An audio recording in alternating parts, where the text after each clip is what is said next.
Okay, welcome back everyone. It's time for step 5 of the Tamiya Grasshopper build.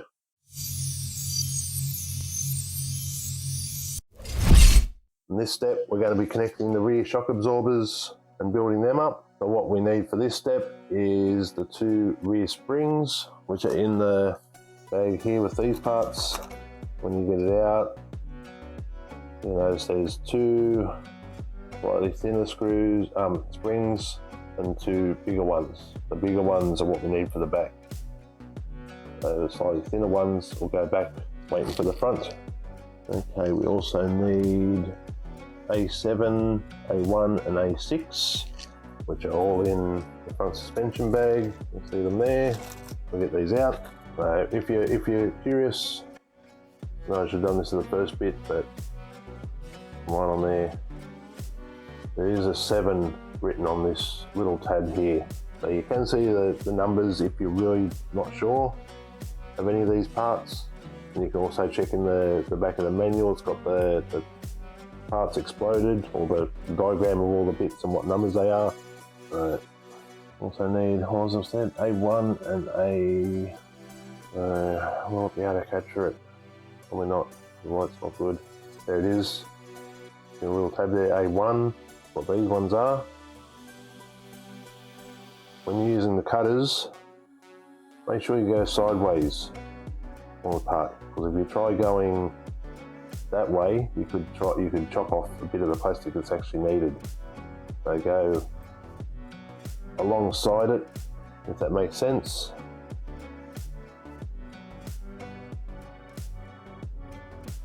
I'm looking at this upside down the whole time. Yep, so there, A6 is written on the little plastic bit there. Once again, going sideways how the part goes. Okay, from bag A, we'll need 2 of the 3mm washers. Bag B, we'll need 2 of the 3x12s. Bag C, need 2 3x15s. And again, using the actual life-size drawing there to make sure you got the right ones. That's them.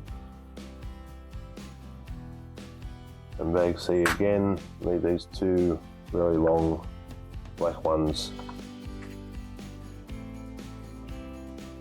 for the actual shocks. Are they the same as the other ones? Yes, okay, so the 4 shock shafts used for this whole model are the same size.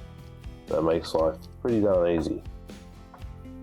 Oh, and bag D, mixing all the bags now, need 2 of these little brass tubes. That's the only type of tube part that's left in that bag now. Oh, okay, almost missed. We need A5, which once again is on this tree. These little plastic nuts here. Yeah, so all them 4 there are the same sort of part. I'm just going to grab that one and that one. Okay, hopefully that's all the bits now.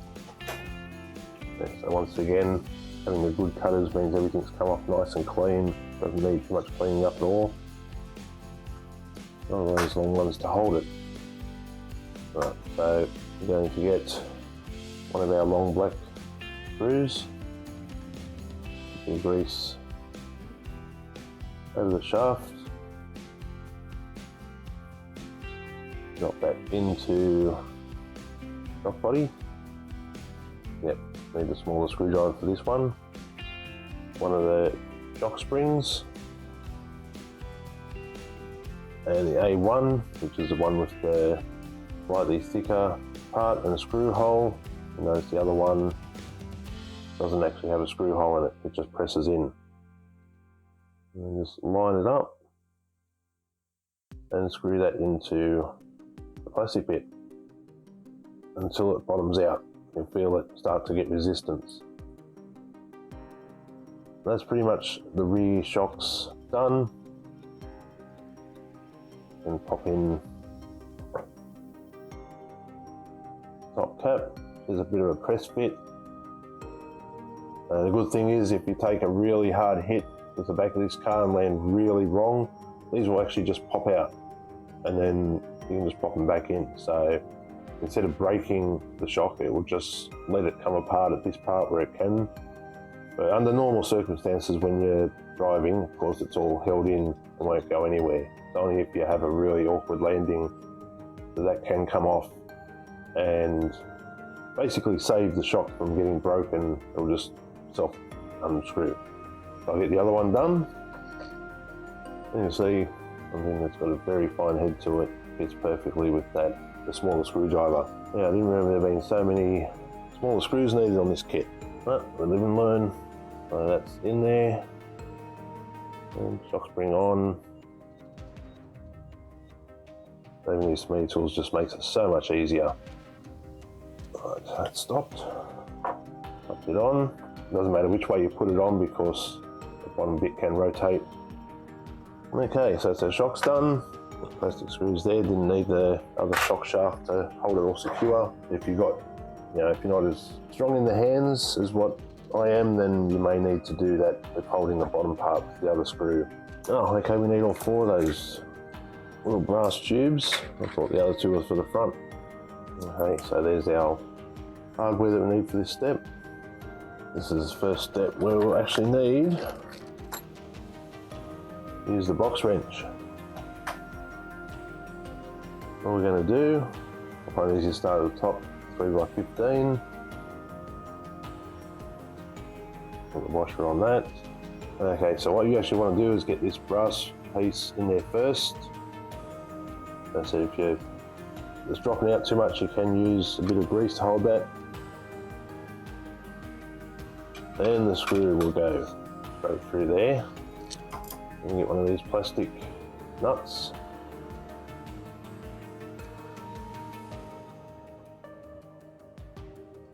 This is when having a pair of pliers comes in handy.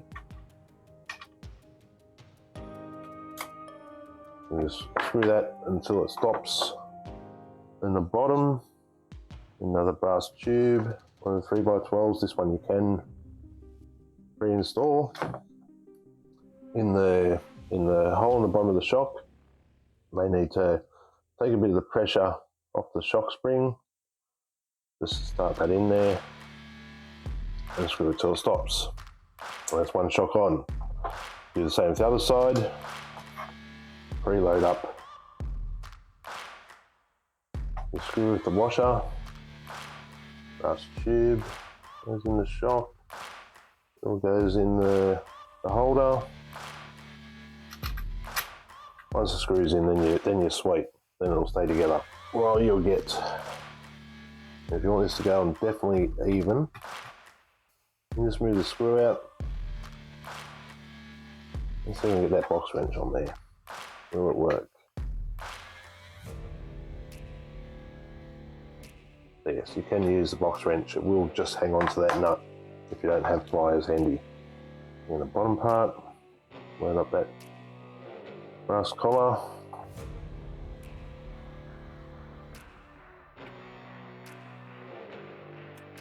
And there we have our rear suspension, looking all nice and smooth.